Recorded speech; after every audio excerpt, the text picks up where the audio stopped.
ना अभी चुनाव लड़ा, ना चुनाव जीता और राजस्थान मंत्रिमंडल में जगह भी मिल गई, शपथ भी ले ली, मंत्री भी बन गए।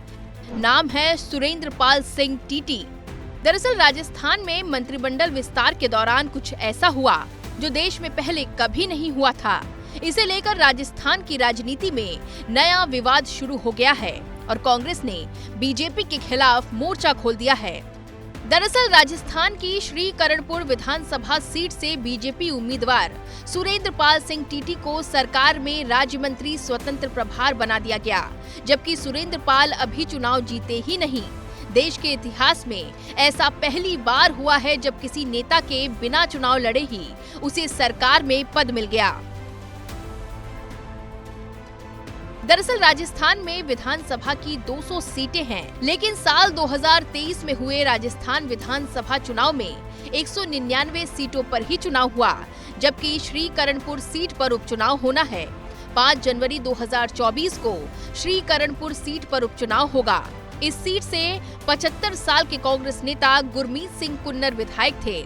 उनकी मृत्यु के बाद ये सीट खाली हो गई, जहां अब उपचुनाव होगा। इस सीट से सुरेंद्र पाल सिंह टीटी को बीजेपी ने अपना उम्मीदवार बनाया है। अब सारा विवाद यहीं से शुरू होता है, क्योंकि श्रीकरणपुर सीट पर 4 दिन बाद यानी कि 5 जनवरी 2024 को उपचुनाव है, जिसमें बीजेपी ने सुरेंद्र पाल सिंह टीटी को अपना उम्मीदवार बनाया है। और इस चुनाव के लड़ने से पहले ही टीटी को भजन लाल शर्मा के मंत्रिमंडल में जगह दे दी गई। अब उम्मीदवार के मंत्री बनाए जाने पर कांग्रेस भड़क गई है और बीजेपी पर तमाम आरोप लगा रही है।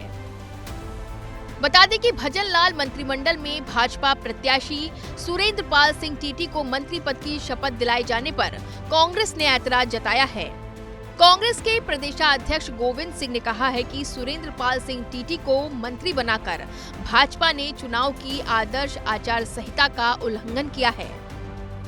कि सुरेंद्र पाल टीटी जो श्रीकरणपुर विधानसभा क्षेत्र से चुनाव लड़ रहे हैं, 5 तारीख को उनकी वोटिंग है, उनको चलते चुनाव में आदर्श आचार संहिता के बीच में मंत्री पद की शपथ दिला करके भारतीय जनता पार्टी ने श्रीकरणपुर के मतदाताओं को लुभाने का एक जो कुप्रयास किया है।